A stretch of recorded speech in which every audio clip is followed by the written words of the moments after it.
person, but I wanted just to take this opportunity to be able to still learn with you from Eretz Yisrael.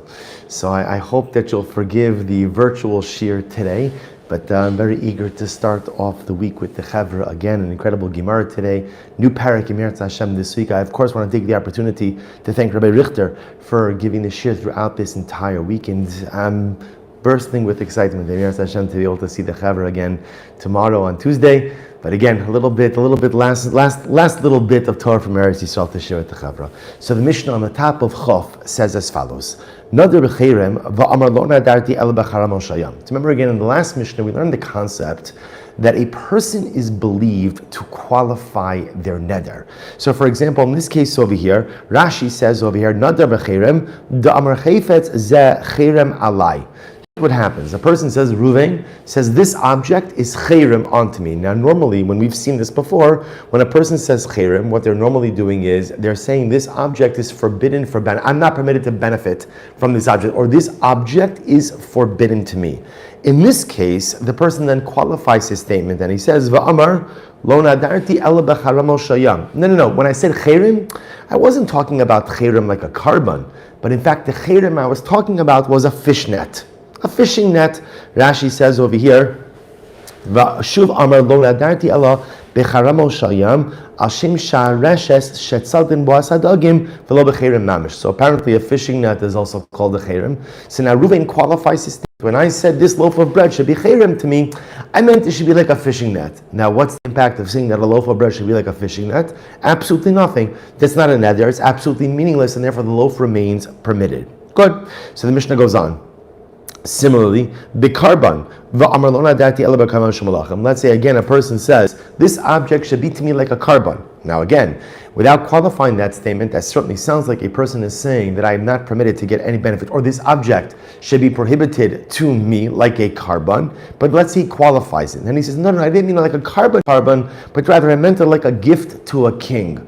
A gift to a king is important, but it's certainly not precluded from benefiting from it.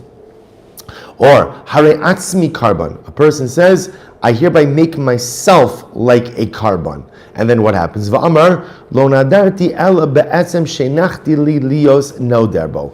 And then he says, no, you know what? I wasn't talking about me. I was talking about the fact that I have a little bone in my house. And this is what I was referring to. If we take a look at Rashi, Rashi says over here again, actually, if you take a look in the Rush, look in the Rush in the right-hand margin, 4 lines in, Hare atzmi carbon, asr atzmo ki carbon al chavero. So ultimately, again, it sounds like what Ruvain's saying is, I am making myself asr like a carbon to my friend. Instead, I say, no, I didn't mean my etzem, myself, but rather I referred to a bone that I have in my house. Or another case, konim ishti nhanesli, or a man says, I am hereby prohibited to derive any benefit from my wife. Va'amar, and then he qualifies his statement, and he says, Lo nadarti ela be'ishti arishona shegirashti. Again, I wasn't talking about the wife who I'm presently married to, but let's say again, assuming that Reuven has an ex-wife, I was referring to my ex-wife. What's the halacha in all of these cases? Al kulon in nish'alin lahem. In all of these cases, halacha l'maisa, one does not need she'ela. Now, she'ela means the process of going to a chacham, process of going to a sage, in order to have the neder revoked or annulled. It's unnecessary. Now, again, the idea behind that is, I want to bring it. We'll come to that in a little bit. The idea behind it is this is the same thing as the previous Mishnah, that a person is believed to qualify the scope of their neder. See, even though again it appears that I said something that would generate a neder prohibition, halacha l'maisa, I'm believed to go out and qualify it. V'mishalu, but if I come to go ahead and seek revocation or annulment of the vow, onshin also, we punish him, umachmirin aleim, and we are machmir on him. Divrei Rabbi Meir. These are the words of Rabbi Meir. Now, what exactly this means, we'll have to see in the Gemara. We go ahead and we open a Pesach. Now, Pesach, again, we'll get into all of this in coming prakim as well. Pesach means an opening. An opening, in other words, usually refers to a piece of information of which the vower was not cognizant of at the time of the vow. And we said, had you been cognizant of that, you probably wouldn't have vowed. The idea that Chum say is, we find a way for him to get out of the neder. Also, kadesh shelo yinhagu kalus rosh ben nedarim. And we teach him. In other words, the Chum seem to say The Chum seem to say that no, this neder requires a Pesach, requires an opening. Now Rashi points out the simplest example of Pesach is charata.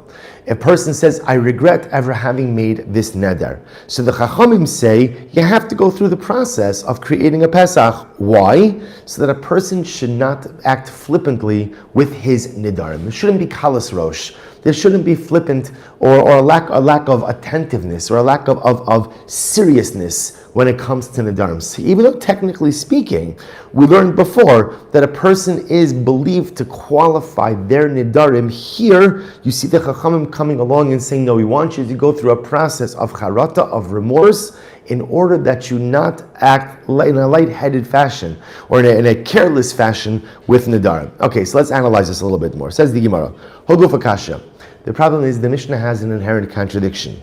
What's the contradiction? So the Gemara says, Amrit, Einish Alon Lahen. So remember again, the first part of the Mishnah says that on these particular Nedarim, because a person is believed to qualify his Neder, therefore no She'ila. One doesn't have to go through any type of process with a sage, with a Chacham, in order to be able to get out of this Neder. You're believed to qualify, therefore it kind of falls off on its own. V'hadir Tani, and then it says, Inishalu Onshin also, that if you try to go ahead and engage in the process of revocation or annulment, then what? Then halacha l'maisa onshin also will punish such a person, umachmirin aleihin, and ultimately again will be machmir with them. So which one is it? In other words, you said before that you don't have to go through any process of she'ila, any process of revocation or annulment, and then you say, but if you go through the process of revocation and annulment, we're going to be machmir on you. What's going on? Rabbi Yehuda is fascinating. Hachi katani, the chulan ein tzrichin she'ila. The truth is, Rabbi Yehuda says like this: in reality, any of these Nedarim that we mentioned do not require any type of sheila, do not require the petitioning of a sage in any way. In any way. Why? Again, on a basic level, because halacha l'maisa, we learned before that a person is believed to qualify the scope of their neder. But says the Gemara, qualify this. But when is that so? When is that so? B'talmid chacham. It's true with a sage. But if an Amma Aretz, an ignorant person, made one of these Nedarim, and now he's coming to the Chacham to try to get out of the Neder, so what's the halacha? Onshin also umachmir. We punish him and we're machmir.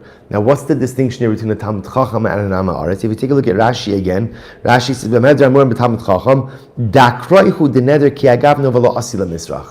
we assume that in general, Talmidei Chachamim are careful with their Nedarim. They're careful. So therefore, if a Talmid Chacham happens to make a neder like this and then qualifies it, we're not going to penalize him because we look at this as a one-off event. He was careless on a one-time event, but it does not represent a general mindset of carelessness by Nedarim. However, Rashi says about Amma Aretz.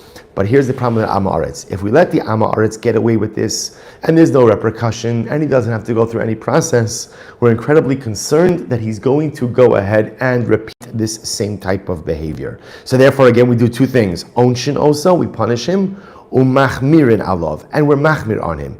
So let's qualify those terms. Bishlama machmirin. So what does it mean that we're machmir? Delo paschin alei becharata. It means like this, actually quite interesting. What does it mean that we are machmir on him? So to be machmir ultimately means that halacha l'maisa, we don't just allow him to get out of the neder with charata, with remorse. Instead, he's going to have to utilize some other mechanism of revocation or annulment. Again, we haven't learned these processes yet, so we'll get into this in Me'eretz Hashem in the coming weeks. But if you take a look, by the way, just for a moment at the Rush and the right-hand column, right where the lines of Rashi get why the Rush writes, Onshin osu machmir alav, delo mehemina le shekach haisa kavanaso. It says, Ve'eno baki b'taras nedarim, v'yare shema lo yuchal limtso pesach, shato chacham. So the Rush just adds, I'm sorry, just go back for just a moment, the Rush adds in one more thing. The reason also why we are machmir with the Amma Aretz is because according to the Rush, machlokes. Rashi says the reason we're machmir with the Amma Aretz is because we're afraid that if we just let him get off with nothing, then he's going to be flippant about Nedarim in the future as well. The Rush says no. We're actually concerned that he's making up this interpretation. Maybe he really meant the neder that he made. Now he realized he got himself into a little bit of a neder pickle. See, he wants out. So he's making up some new, far-fetched idea, but maybe that wasn't really his kavan at the time of the neder. Either way, we're going to be machmir on him. So what does it mean that we're machmir? So machmir in the Gemara says means that he has to employ a charata remorse is not enough. He needs some other mechanism. Ela onshin hechidami, but rather, what's the case of onshin? How exactly do you punish him? So this is incredible. The Gemara says, listen to this. Misha nazar va'ava an liziruso. If somebody took a neder to become a nazir, and then he violated his neder nazirus. He violated his Nazirite vow. So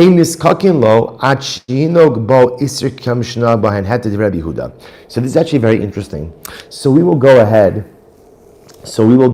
and help him get out of this neder. Now, Rashi points out over here something very interesting. Rashi understands the case over here is the savar betalus nadar ba'achar came ba'alishal. He thinks that for some reason he's not really bound by this neder, so therefore he acted in a permissive way. And so he was drinking wine, and now he comes to the basement, to the chacham, to go ahead and get out of the neder. So Rabbi Huda says, listen, we'll help you get out of it, but first you have to go ahead and observe the neder nazirus in an appropriate way, corresponding to all of the days in which you acted in a lax fashion. So just illustrate this for just a moment. Let's say Reuven takes upon himself a neder nazirus. How many nazir? Says here, I'm a nazir. Okay, he does it on the first of Kislev, just for illustration purposes. First of Kislev. Then what happens? He realizes, I didn't really mean it. So what does he do? He's drinking wine. On the 10th of Kislev, he shows up in front of the base and he says, listen, I made this neder. I don't think it's binding, but I need you to help me get out of it. So Beis will say, no problem.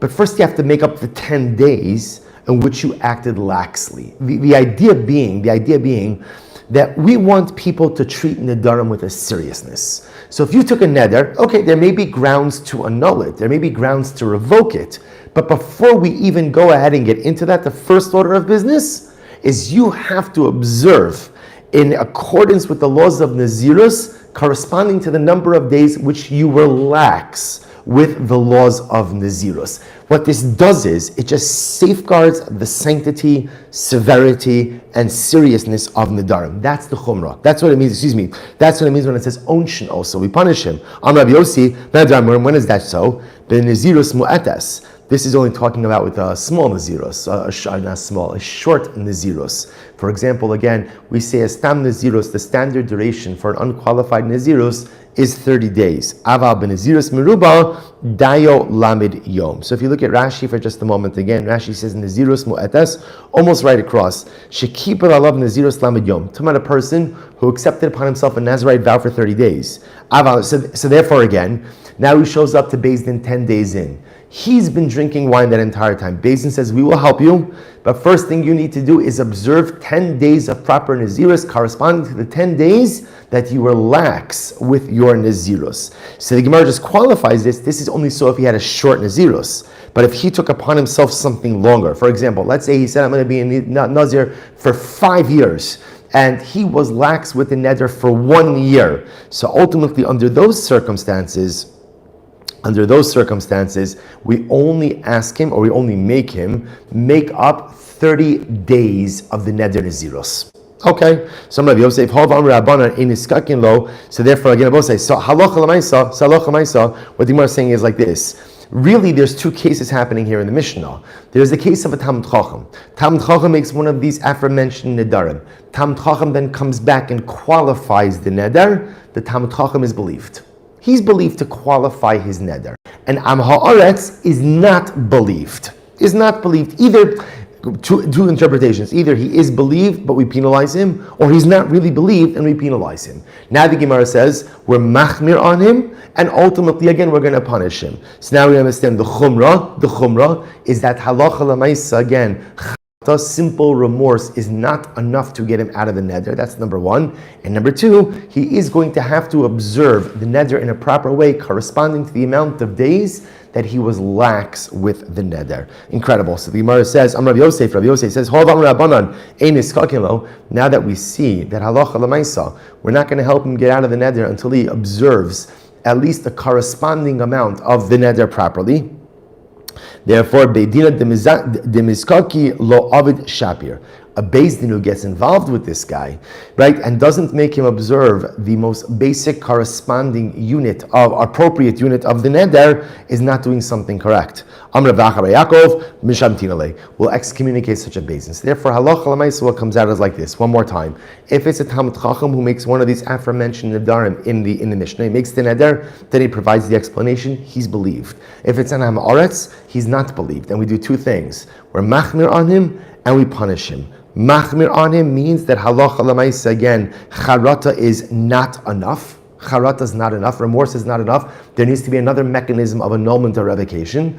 And number two, machmir, in that whatever amount of time he was lax with the neder, he has to observe a corresponding amount of time of appropriate adherence to the neder. After that happens, then we'll help him with revocation or annulment. Again, like I said, we haven't seen these processes yet, but in Meretz Hashem we will. The Gemara goes like, the Chachamim omrim poschin lo Pesach. The Chacham say we open for him, we create an opening for him, poschin lo Pesach.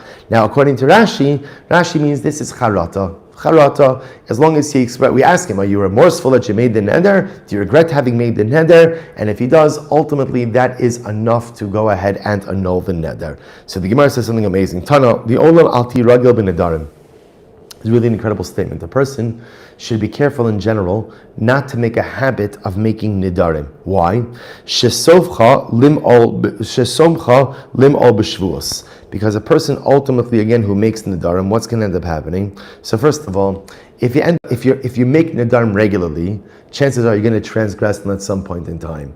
And when a person gets used to making nedarim and chas v'shalom transgressing them, that'll lead a person to take shavuos, to take oaths, and to go ahead and transgress them as well. And that, of course, is even transgression of an oath is even more severe, more according to some opinions, than the transgression of it, than the not transgression, but then the violation of a neder. Va'alti ragel eitzla am haaretz. Do not keep regular company with an Am Haaretz, with an ignorant person. Why? It's incredible. Shesofcha lahachilcha tvolim. Because at the end of the day, you're going to end up eating tevel. Since an Am Haaretz often keeps around untithed produce, if you hang around with a Talmid Chacham, an Am Haaretz. Since an Am Haaretz keeps untithed produce with him, if you hang around the Am Haaretz too much, you'll end up eating untithed produce. Furthermore, ati ragel eitzel koin Am Haaretz. Don't hang out with a Kohen who is an Am Haaretz. Why not? Shesofcha lahachilcha truma. Ultimately, again, he's going to end up going ahead and feeding you truma. Because again, the same way that the regular Am Haaretz is lax, right, and with tevel, he doesn't tie this produce properly, and again, you're friends with him, you're going to end up eating his food. A Kohen who's an Am Haaretz, you hang out with him, at some point in time he's going to offer you truma. Maybe he will tell you, maybe he won't tell you, but Lamaisa, again, a non-Kohen eating truma is very serious. The idea that the Gemara is trying to highlight is what? Be careful with who you surround yourself with. Because who you allow yourself to keep company with, right?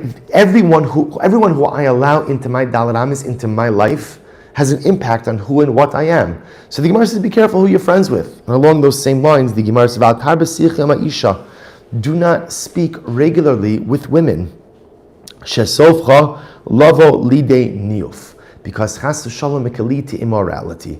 Now it's actually fascinating for those who are doing the Hachzeik program. It's incredible. This is what we actually just learned on Sunday in Mesilas Yesharim. This idea that the Ramchal is speaking about, again, arayos, speaking about immorality and how one safeguards oneself against immorality. And again, he quotes the same idea of not engaging in excessive chatter with a woman. Again, it's interesting. The Lashon Hara is very important. It doesn't say al tasiach or al tasuach hamesha, don't talk with the woman. Again, we live in the world. You have to speak with all kinds of people. It's al tarbe. Al tarbe. Tarbe means to increase, to amplify, a lot. One should be careful. It's an interesting thing that sometimes we hear concepts like this and say, that represented a different social norm. Things were so different times of the Gemara. Things were different times of the Gemara. It's not different times of the Gemara. Human nature. People are people. And one of the strongest drives that we possess is a lust for immorality. And it's amazing how sometimes what begins as something so innocuous could chas v'shalom lead to something so terrible. It's Chazal's job to create protective barriers around some things in order to safeguard us from transgressing. And since the Gemara says, miut ba'arayos, a large minority of people engage in immoral acts, therefore, again, a large minority. It's not everyone, but again, it's here, and it's real, and it's a danger, and we have to be mindful of it. So again, how do you define a lot of talking with a woman, not a lot of talking with a woman? Again, what it just means, a person has to be mindful of interactions with the opposite gender. And again, just to be clear, as much as the Gemara is phrasing this here as a man to a woman, it applies the same thing from a woman to a man. It's just phrased from the masculine to the feminine. But the idea is be careful, and be mindful, and be vigilant, because sometimes even things which begin incredibly innocently and innocuously can chas v'shalom lead to something terrible and sinful. So the Gemara goes on. Rabbi Yoshia Omer, kalat sofe benashim, sofe bali de'avera. This is actually an incredible Gemara. So the Gemara says that halacha l'maisa, whoever looks at women, now b'pashtos, this is talking about someone who dafka looks at women in a lustful fashion, in a lustful way. Person who looks at a woman, sofa bali de'avera, will come to sin. Now it's incredible. Once again, the Ramchal also spoke about this. A person could easily say to themselves, I'm just looking. I'm not doing anything. I'm just looking. So the Gemara says, okay, a lot of things just start with just looking.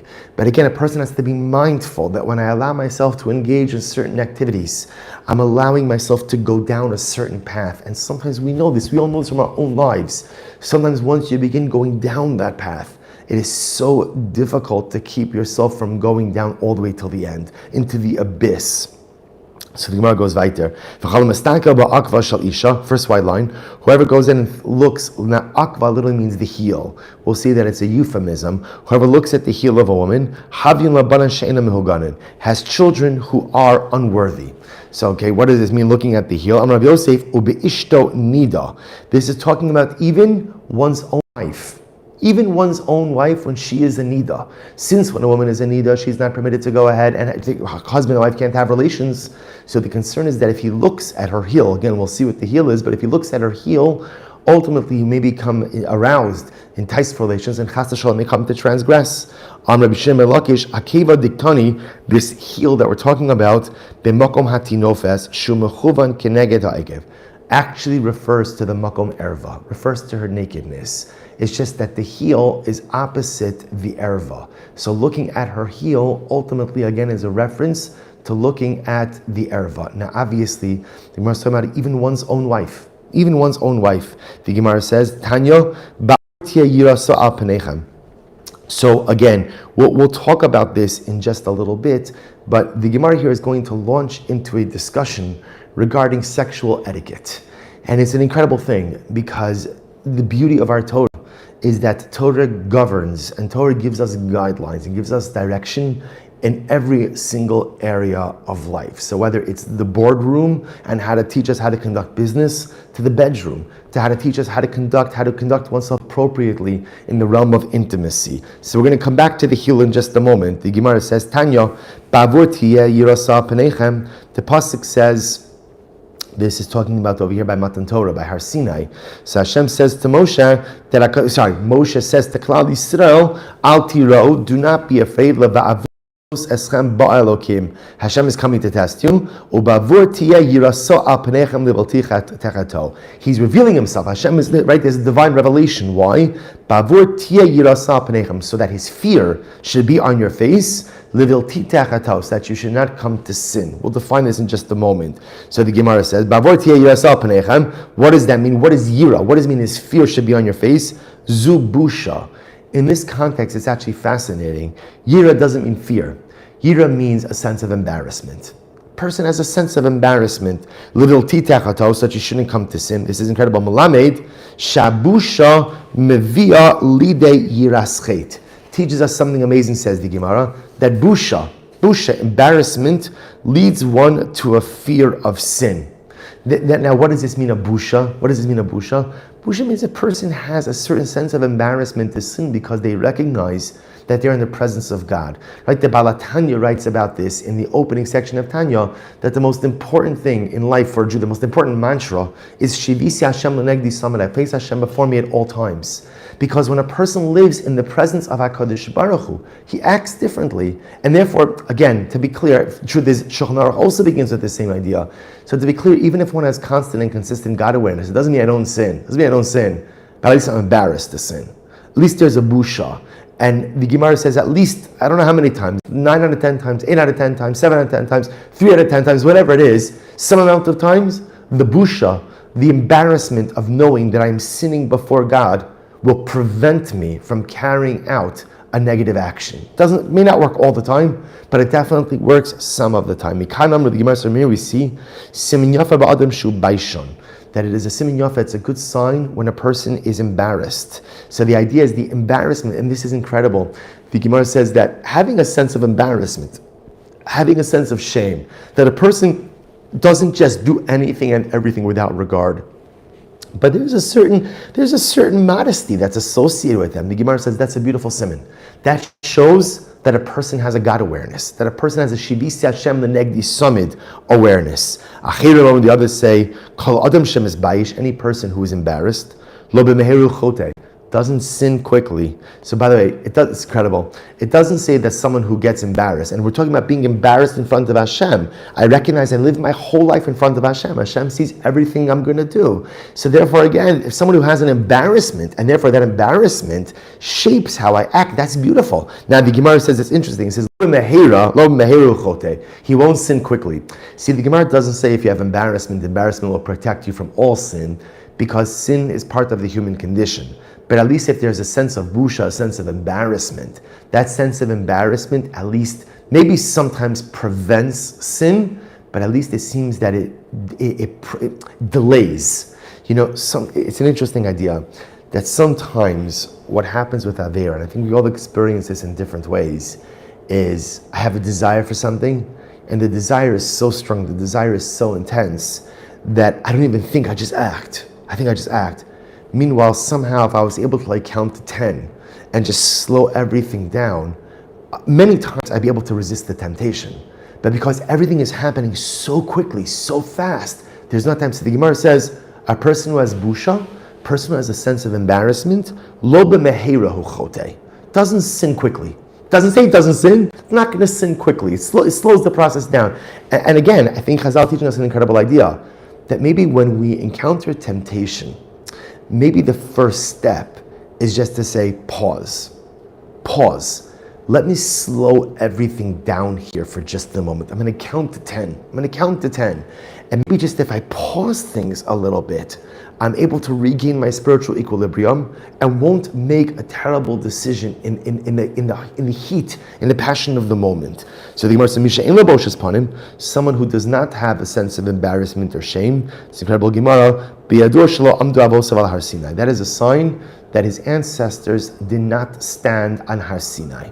So a person who is brazen, has no shame about anything in life, that's a clear indication that person's ancestors did not stand at Har Sinai, did not receive the Torah of Klal Yisrael. So I saw there's a beautiful idea by the Pri Tzaddik, Reb Tzaddik HaKohen of Lublin.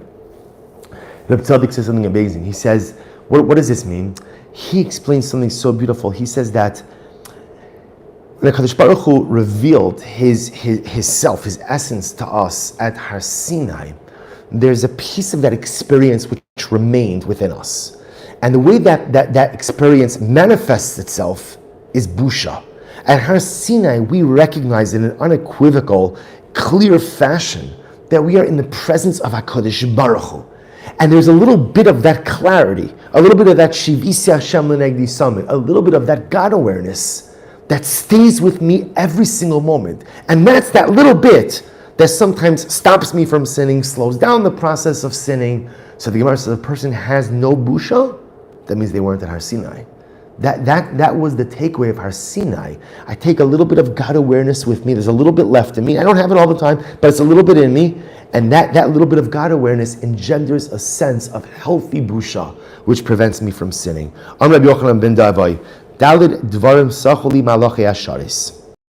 There are 4 things that the Malachei Asharis told me. It's incredible, right? Rabbi Yochanan ben Davai is saying 4 things that the Malachim, the angels, told me. Number 1, Chigrin mipnei havyon. Why sometimes is a child born crippled? So the Gemara says, Nesha hofchim es shulchanam. So this is actually interesting. Hofchim es shulchanam literally means overturning the table. So the way that the Ran and the Rush understand this is Bia Shelo Kedarka. Bia Shelo Kedarka.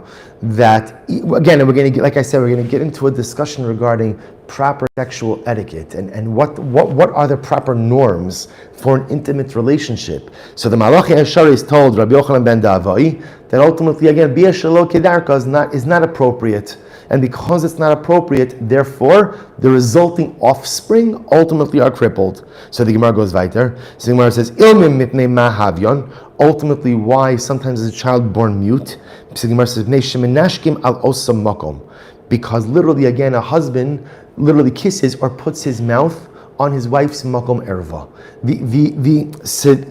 Again, we're going to explain a lot of these concepts. Sumim mipnei ma havyon. Ultimately, again, why is it that sometimes children are born blind? Ultimately, again, because a husband gazes at the erva of his wife. So just before we get into all of this, right, it's important to understand what does this mean, that every single time a child is born with an infirmity, one of these things happen. First, it's not always like that. So clearly what Chazal are trying to impress upon us here, what's the takeaway from this? Takeaway from this is that even in intimate matters, a man has to be noeg b'kedusha b'tara. Person has to approach intimacy with a sense of holiness and a sense of holiness, kedusha, a sense of purity, which is so hard for us sometimes to imagine. Especially again, those of us who grew up in greater society, where everything is sexualized, and everything that is sexualized is always relegated to something illicit or dirty. So sometimes we think about this concept of how could intimacy be kadosh? How could intimacy be tahar? So we'll discuss that a little bit. But that's the idea that Chazal are trying to say, that even when a man is with his wife, and it's a permitted union, of course, and it's a blessed union, and a man has an obligation. We saw this in Maseches Ksuvas. Nevertheless, it has to take place b'kedusha b'tara. And if it doesn't take place, if the act of relations doesn't take place b'kedusha b'tara, that has an impact on the offspring. Now, does it literally mean that these maladies, that these illnesses occur? Maybe yes, maybe no, but it's telling us that how a man conducts himself with his wife has a dramatic impact on the spiritual quality, the physical quality of their children. So the Gemara says, or minhu, I have a shayla, shalu es ima shalom. This is very interesting. They asked ima shalom. Now, who is Ima Shalom? So if you look in the Masoras Hashasi, right? So over here, Devisud Rabbi Elazar. It's the wife of Rabbi Elazar. So they asked, this is fascinating, they asked Ima Shalom, Mipnei ma amud beis, Mipnei ma banecha yaf yaf miyoser. Why are your children very beautiful? Why are your children very beautiful? All right, so she said, how did you marry such beautiful children? Amar lahen, Eino misaper imi lo b'tchias lav lo sop halayla. My husband, now it literally means doesn't talk with me in the beginning of the night or the end of the night. Now here talking ultimately is a euphemism for relations. My husband, we don't have relations at the beginning of the night or at the end of the night. Right? Ella b'chatzos halayla. Rather only at midnight. Now what's the reason for this? This is incredible. If you look at the Rush says, Lo b'tchilas halayla v'apasof halayla nashim holchos b'shuk v'itein dayla. What's the problem? In the beginning of the night, or the end of the night, which is early morning, people are out and about. So Ima Shalom said, my husband, we don't have relations at the beginning of the night or the end of the night. Why? Because let's say he hears someone outside, he hears another woman's voice. Rabbi Elazar apparently was concerned that he may think about another woman during the act of relations. And we will see, the Gemara talks about the idea that thinking about another woman when having relations with one's wife, it defiles the act. It defiles the act. Suddenly, again, it's not a union, it's not an act of togetherness, but a beautiful bond between a husband and wife, but suddenly, again, it becomes something totally different. We're going to see that Chazal wanted a husband and wife to have a meaningful, fulfilling, and beautiful physical relationship. But Chazal want that relationship not just something that satisfies an urge or satisfies a want, but that the intimate relationship could be a bridge, could be something that creates such an incredibly profound, beautiful, loving, strong bond between a husband and wife. But once again, only if done in the right way, and only if done b'kedusha b'tara. So here again, they asked Ibn Shalom, how did you marry such beautiful children? We didn't have relations in the beginning. The end of that, when my husband could hear other women's voices, I guess maybe their house was right next to the shuk, so the windows would have been open. He could hear other people speaking. He was makbid not to have relations when other people would be out. So chatzos, midnight, no one's out. Furthermore, ukeshum mesaper megala tefach umechase tefach v'doma alav k'mishekafo u'shed. And what happens? Furthermore, Rabbi Lazar wouldn't fully undress. Rather, again, he would just uncover enough of his body in order to go ahead and have the act of relations, and that was it. And when he engaged in the act of relations, he did so as if he was being coerced, as if he was being forced by a shade. See, in other words, he fulfilled an obligation, but tried to abstain from having pleasure from it as much as possible. Now, what I do want to mention over here, if you look at the Rush says, Megala tefach u mechasa tefach, kidei shetei yira ubusha al panav. Rabbi Lazar did this in order that there should be a sense of yira, a sense of fear, a sense of embarrassment, a sense of, al panav, oh no, inam shal yehena bekir of basar. So I just want to point out something fascinating, which is, this perhaps is a behavior that is associated with exceptionally pious people.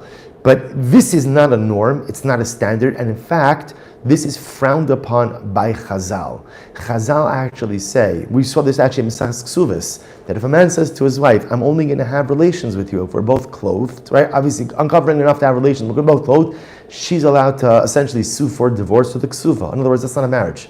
Part of intimacy is husband and wife being together, bekir of basar, with closeness of flesh. So again, I'm just mentioning that here because no one should think that the takeaway from this is that is an ideal framework for relations. Again, Rabbi Lazar and his wife, they're on different levels. So the Gemara says, "Va'amarti lo matam," so Imam Shalom says, I asked my husband, why do you behave like this? In other words, no relations at the beginning of the end of the night, right? Ultimately, again, only chatzos. Furthermore, again, you only uncover a little bit. So what are you scared of? Va'amrli kadesh lo etein es einai biisha achares v'nimtzu banav ba'in lidei mamzeros. He said, I'm afraid that if the act of relations goes on too long, again, wrong time of day or goes on too long, I'm going to think about another woman during our act of relations, and ultimately our children will be mamzerim. Now, of course, this is not literal. In other words, they wouldn't be mamzerim, but he was saying that the husband thinking about another woman while having relations with his wife, by definition, is something that creates a pegam. It creates a blemish in the act, and therefore, by extension, a blemish in the offspring. But point over here, the Gemara says, is that you see they were talking during relations, to which the Gemara says, Lokashya, habamili detashmish, habamili achranaisa. During relations, husband and wife could speak if it's matters related ultimately to relations. So it's interesting, the Rush says over here, Sharei kedei l'rtzosa. A husband is dafka supposed to speak to his wife during relations, and dafka say words to arouse her, and say words ultimately, again, to compliment her, and to make her feel loved, and to make her feel secure, and ultimately to make her enjoy the experience even more.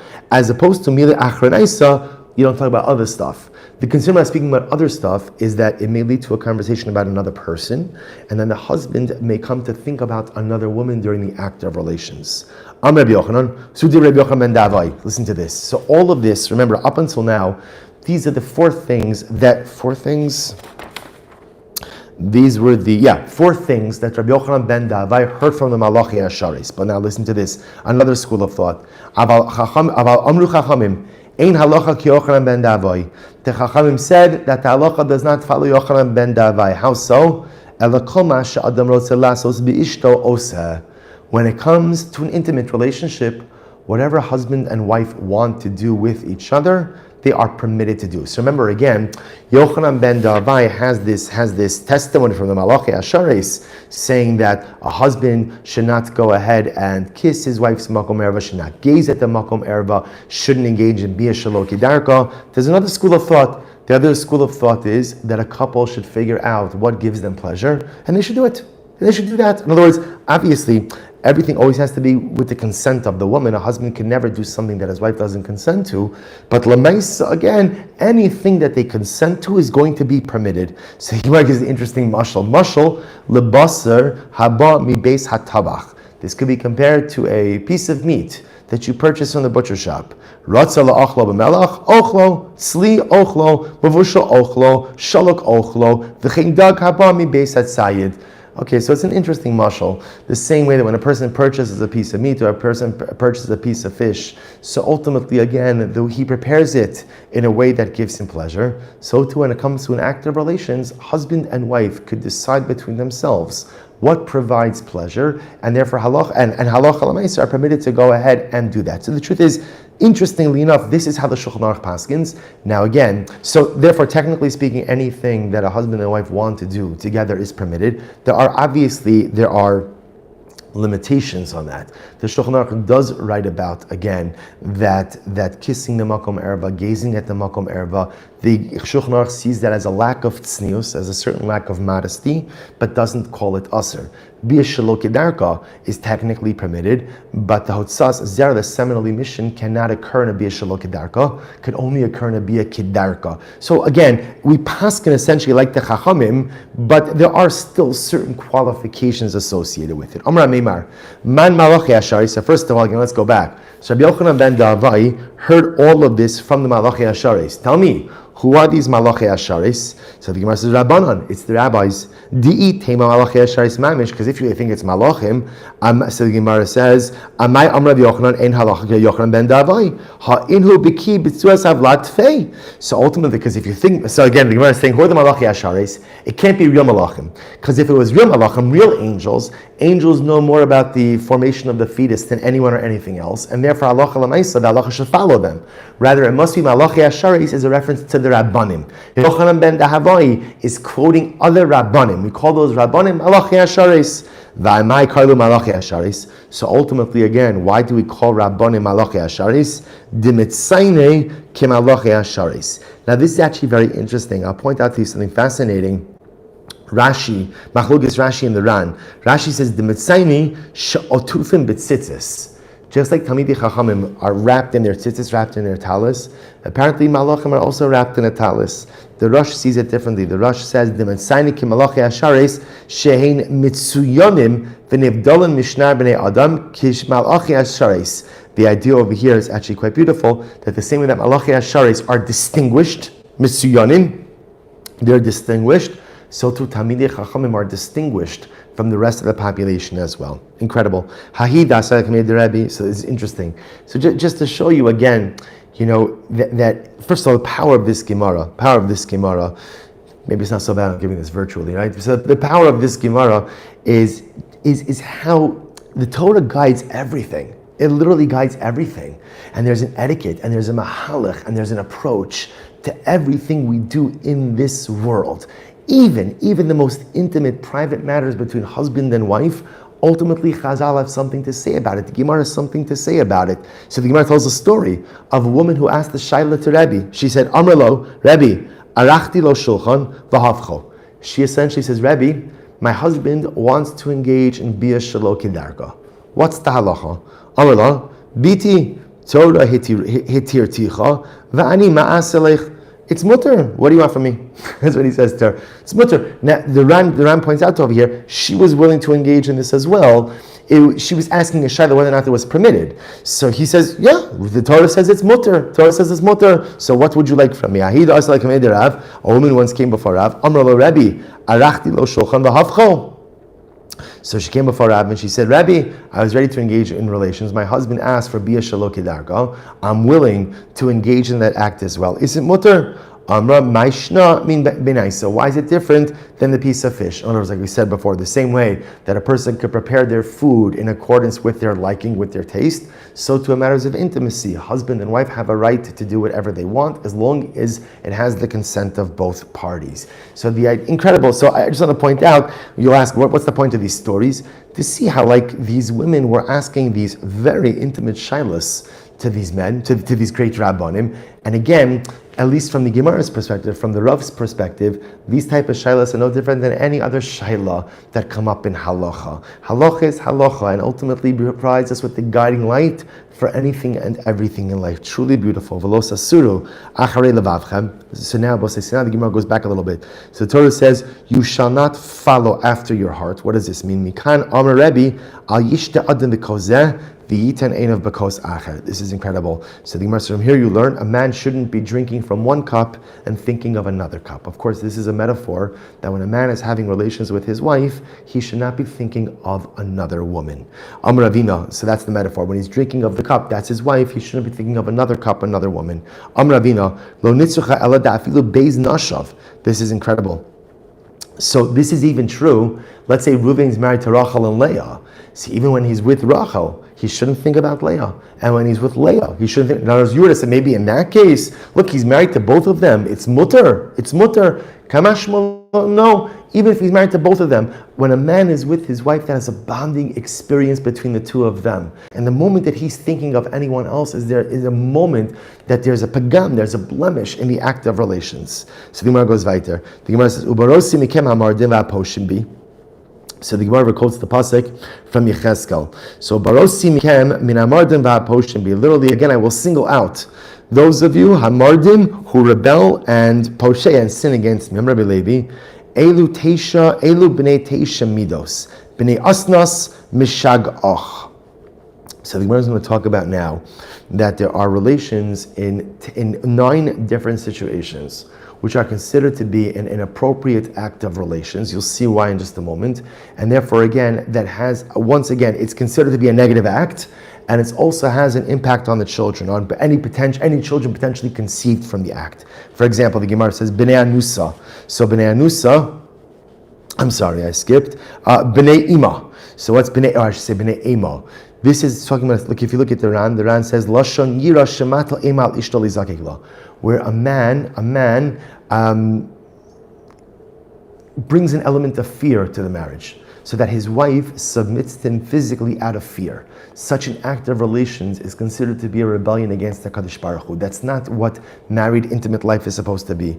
B'nei Anusa, similarly again, B'nei Anusa, the Ran points out, Groit Fei Mibnei Ima, Dibnei Ima Lo Havi Anusa. Anusa means against her will. So this is even worse. Again, a husband has no right to have relations with his wife against her will. And therefore, Halacha B'nei Anusa, B'nei Snua. B'nei Snua means a man despises his wife but has relations with her anyway. So once again, these acts, see what's the common denominator so far? That the man engaging in these acts is not engaging in the act to build relationship, not to build physical or emotional intimacy with his wife, but obviously he's just doing this to satisfy his urge, to satisfy his desires. That's not what marital intimacy is about, and therefore such an act is considered to be despised and is considered to be an act of rebellion against Hashem. B'nei nidui. This is a man who's in a state of nidui, a man who's excommunicated. Really, his wife is not supposed to have relations with him. B'nei timura. This is interesting. If you look at the Ran, he says, Shabal achas minashav ksavashit sarasa. This is where a man is married to more than one woman. He has relations with Rachel, but he thinks that it's Leah. B'nei Meriva, relations that happens ultimately again when a couple is fighting. Incredible. Relations shouldn't occur in a state of marital friction, but rather should only occur when there's a state of shalom. B'nei shichros, when the husband is drunk, he shouldn't engage in relations. Again, what's the idea? Here, so the Ran points out, this is incredible, mitoch shichruso, eino nosein daitu al ishto. Because he's drunk, he's only thinking about himself. He's not thinking about his wife, which is such an incredible idea. You see this in the halacha, that the obligation that a man has towards his wife in physical intimacy is to give her pleasure. That's his job. That's a husband's job. So Lamaisa, when he's drunk, all he's thinking about is satisfying his own desires. B'nei grusha salev. This is a man who's already decided in his heart that he's going to divorce his wife, but he has relations with her anyway. B'nei erbuvya. So this is actually interesting. This is a woman who's had relations with multiple partners. And therefore, again, it's not clear if there's a child, whose child it is. Rashi also points out that it could also be a woman who remarries within 3 months. We've learned this before, that Allah Lamaisa, there's a concept of havchana, of waiting 3 months after the termination of one relationship before engaging in another. So that's B'nei Arbuvia. B'nei Chatzufa. It's very interesting. B'nei Chatzufa, the Ran says over here, Shema'iza paneh lios tolas papeh. This meant a woman who who demands relations of her husband. So that's like a chutzpah. It's considered to be brazen. So it's a lack of modesty for a woman to just overtly demand relations of her husband. So is that true? The Gemara says that that's bad for a woman to demand relations of her husband. Rabbi Shmuel Silber son, Kol Adam she'ishto tavas, havyin lo banim shafinu b'dar shel Moshe Rabbeinu lo haya kamosam. Any woman who engages her husband for relations. Right? So any woman, again, is seemingly who takes like the first step, who ultimately the wife petitions, the wife asks the husband for relations. The product of that union, those children are so righteous, more righteous than even the most righteous people in the generation of Moshe Rabbeinu. How do we know this? Gemara says, "Shneimar havulachem anashim chachamim unevonim." So remember again, it's actually very interesting. So this is when Moshe Rabbeinu ultimately was setting up a judicial system. So he said again, go ahead and create anashim chachamim unevonim. Also, right, the additional people to help Moshe Rabbeinu. So Moshe Rabbeinu says, find chachamim, wise people, unevonim. Navon means, I should say, chacham means smart, navon means wise. Uksiv va'ekach es rosh shiftechem v'lo ksiv nevonim. So it says Moshe found chachamim. He didn't find nevonim. By the way, Rashi and the pasuk points out, chacham is a person who understands things. Navon is a person who's able to understand one thing from another thing. He's able to extrapolate knowledge and apply it to different circumstances. So apparently Moshe Rabbeinu was looking for Chachamim and Nevonim. He only found Chacham, didn't find Nevonim. Yet, Uksiv Yisachar Chamar Garam, Uksiv Ubnei Yisachar Yodei Bina Li'itim. Yet interestingly enough, the Gemara understands over here that Yisachar was a navon, was wise. Or I should say, right, not just a chacham, but was a navon. Now, what does Yisachar have to do with this? So remember again, we know the story in Chumash Bereshis, where Rachel Imenu had Leah, Reuven had picked for Leah dudaim flowers. Rachel asked for the dudaim, and Leah said, Hama'at, it's not enough that you took my husband, now you want the flowers? So Rachel said, fine, you could have Yaakov tonight. So what happens? So when Yaakov's coming back from the field, he's headed towards the tent of Rachel. Leah comes out and she says, no, you're with me tonight. And in the schos of Leah being proactive, ultimately to establish an intimate relationship with her husband, she has a son, Yisachar. Yisachar comes from that night. Yisachar, right, she became pregnant that night with Yisachar, and Yisachar was a navon. Not just had chachma, wasn't just smart, but had this wisdom, this navon. So you see from here that it's a good thing when a woman petitions the man. To which the Gemara says, no, hahi demaratzia artsuye. So this is very interesting. If you look at the Ran says demaratzia artsuye shemefata oso bedivrei ritzui. This is where ultimately again she goes ahead and she says to him kind words. Bedivrei ritzui upius kileya shelo amar liyakov elalasra bi ohala. So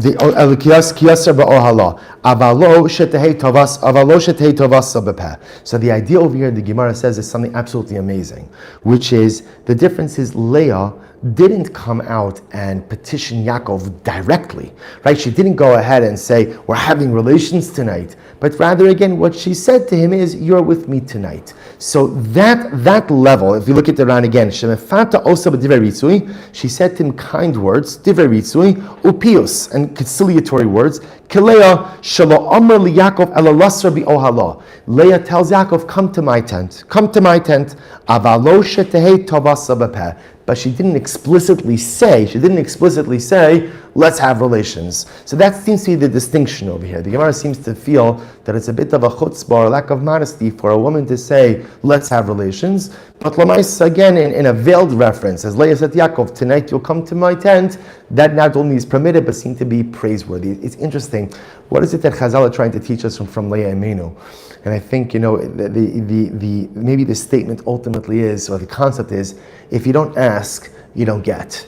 Sometimes in life, there are certain things we want, and we just expect that other people should know what we want, and they should give it to us.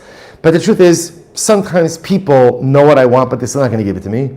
And sometimes people don't know what I want, for the simple reason that most of us are not mind readers. So in life, if you want something, you have to ask for it. Well, sometimes you have to, and then you have to go for it yourself, but sometimes you just have to ask. If you don't ask, you don't get this. The truth is, a paradigmatic example of this is in our relation with HaKadosh Baruch Hu, right? So HaKadosh Baruch Hu knows what I need. He knows what I need even before I ask, but Lamaisa, part of building the relationship is ultimately asking Hashem what you want. If you don't ask, you don't get. Where do we learn that out from? From Leah Imenu. Again, she could have left it to Rachel to tell Yaakov, he's supposed to go to Leah. No, Leah comes out, she says to Yaakov, tonight you come to my tent. In that schus of Leah being assertive, in that schus of Leah taking what she wanted, in that schus of Leah asking for what she wanted, not relying on other people to read her mind or to figure out what it is that she needs, in that schus of that assertiveness, ultimately she's giving Yisachar. Yisachar unique in that not only was he a chacham, but he was a navon as well. Shkayach Rabosa, incredible end of the parak. Hadjun alach. Ve'elu mutarin, mazel tov, look forward to seeing everyone in person on Tuesday morning. Have an incredible and fantastic day, and mazel tov on completing the parak. Shkayach, everyone.